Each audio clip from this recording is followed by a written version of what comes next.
ద్వితీయోపదేశకాండం 32వ అధ్యాయం 12వ వచనం.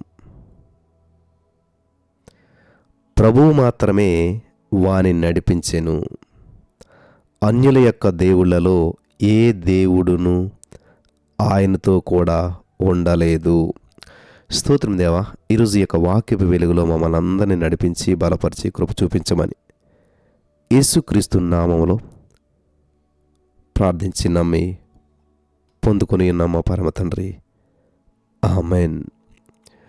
గుడ్డివాడు గుడ్డివానికి త్రోవ చూపించినట్లయితే ఇద్దరు కలిసి గోతులో పడతారంట.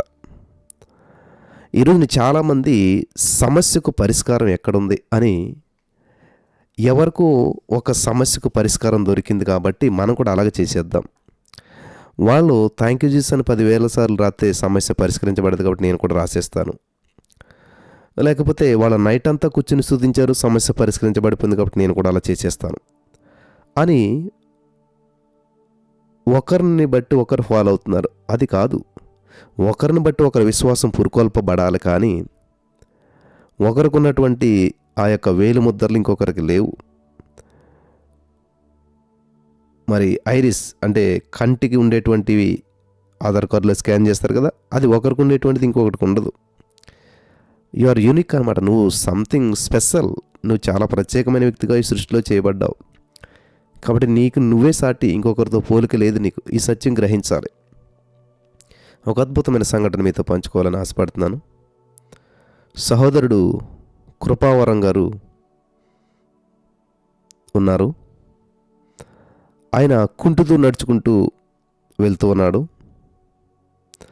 అయ్యో ఏమైంది కృపావరం గారు ఎందుకు అనుకుంటున్నారు, ఏమైంది అని చెప్పి ఆయన్ని కృపావరం గారిని చూసినటువంటి వ్యక్తి కనికరంతో మరొక సహోదరుడు అడిగాడనమాట.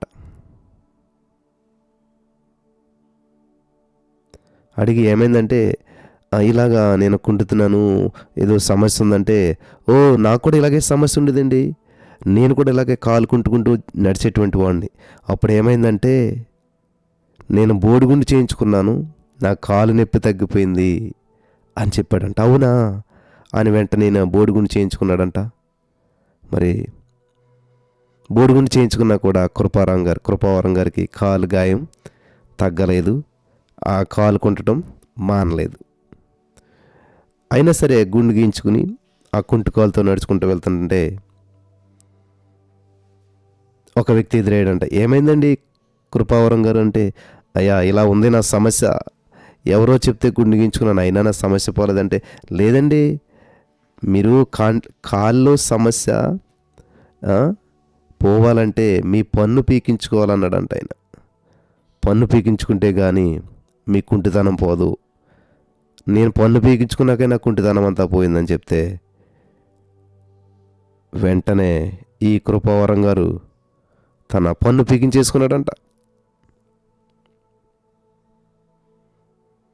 మళ్ళా గుండు గీయించుకున్నాడు, పన్ను తీయించుకున్నాడు, కుంటితనం మాత్రం పోలేదు. కుంటితనే వెళ్తూ ఉన్నాడు. వెళ్తూ ఉంటుంటే మరొక సహోదరుడు కనపడి, ఏమైందండి అంటే, ఇలాగా ఇన్ని ప్రయత్నాలు చేసినా నాది పోలేదంటే, ఏమీ లేదు సార్, మీరు మోకాళ్ళ మట్టుకు వేలాడేటువంటి లాల్చీ ధరించుకోండి, కుంటితనం కూడా కనిపించదు, ఆ కుంటితనం అంతా కప్పివేయబడుతుంది, నిలువుటంగి లాంచీ వేసుకోండి, అప్పుడు ఆటోమేటిక్గా మీ మీద ఉన్న దేవుని ఉగ్రత తొలగిపోతుంది, కప్పబడుతుంది, మీ యొక్క మరి సమస్య కప్పివేయబడుతుంది, దేవుని ఉగ్రత మీలో నుంచి తొలగిపోతుంది అని నొక్కి చెప్పాడంట. ఎవరిపైగానైనా సైంటిస్టు, ఒక శాస్త్రవేత్త చెప్పాడు, మీ మీద దేవుని ఉగ్రత ఉంది, అది పోవాలంటే నిలువుటంగేసుకోండి అని చెప్తే శాస్త్రజ్ఞుడు చెప్పాడని చెప్పి 6 డజన్ లాల్చీలు కుట్టించుకున్నాడంట. రోజుకొక లాల్చీ ప్రారంభించాడు. ఎంత చేసినా, వారం రోజులైనా రోజుకొక లాల్చీ చేసినా ఫలితం శూన్యం. ఎవరో చెప్పారంట, అన్నదానం చేయండి, సత్యం పాటించండి, పథ్యాలు పాటించండి, డైటింగ్ చేయండి అని చెప్తే అన్నదానాలు చేశాడు, సంతర్పణలు చేశాడు, సత్యాన్ని మరి పాటిస్తూ వచ్చాడు.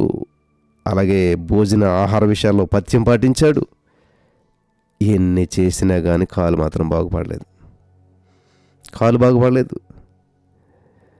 చివరికి ఆయన ఒకరోజు కూర్చుని ఆ కాలుని తదేకంగా పరిశీలించాడంట. అసలు ఎందుకని నా కాలు సమస్య పోవట్లేదు, ఎందుకని ఈ కాలి సమస్యతో నేను ఎంతగా బాధపడుతున్నాను, ఇంతమంది చెప్పిన పాటించినా కూడా నాకు లోపం సరిచేయబడలేదు, ఏంది అని చెప్పి ఆయన కూర్చుని ఆలోచన చేస్తూ ఆ చెప్పుల్లో ఉన్నటువంటి కాళ్ళను తీశాడంట.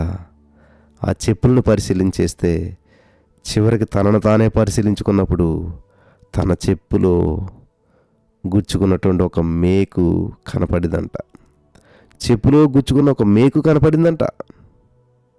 వెంటనే నా కుంటితనం అంతటికి కారణం, నేను కుంటటానికి ఇలా నడవటానికి కారణం ఈ మేకే అని ఆ మేకును కనుగొన్నాడంట. వెంటనే ఆ మేకును తొలగించబడేయాడంట, మేకును తీసేసాడంట. వింటున్నారా ప్రియులారా? అంతే, చక్కగా లేచి నడిచాడంట. హల్లెలూయా! చక్కగా లేచి నడిచాడు, నిదానంగా నడిచాడు, లోపం లేని నడక నడిచాడు. గుడ్డివానికి మార్గదర్శకులుగా ఉండేటువంటి గుడ్డివారి గురించి యేసుక్రీస్తు ప్రభువు హెచ్చరించాడు. అబద్ధపు క్రీస్తులను, అబద్ధపు ప్రవక్తలను వచ్చి సాధ్యమైతే ఏర్పరచబడిన వారిని సహితము మోసపరచుటకై గొప్ప సూచక క్రియలను, మహత్కార్యములను కనపరిచెదరు. మత్తయి సువార్త 24:24. కనుక పాము వలె వివేకులను, పాముల వలె నిష్కపటులై ఉండాలి. దేవుని వాక్యపు వెలుగులోను ప్రభు సంకల్పాలను బట్టి నడుచుకోవాలి. హల్లెలూయా! వింటున్నారా ప్రియులారా? ఇది చాలా సత్యం. కాబట్టి ఒకవేళ ఈ రోజున నీకు వచ్చిన సమస్యకు అనేక మంది ఇచ్చిన సూచనలు, సలహాలు పాటిస్తూ అంధకారంలో జీవిస్తున్నట్లయితే ఈరోజే నీ యొక్క ఆధ్యాత్మికమైన మనోన్నతలు వెలిగించబడి ప్రభు సన్నిధిని అనుభవించడానికి పరిశుద్ధాత్మ దేవుడిని మీకు సహాయం చేసి నడిపించి బలపరచును గాక. ఆమేన్.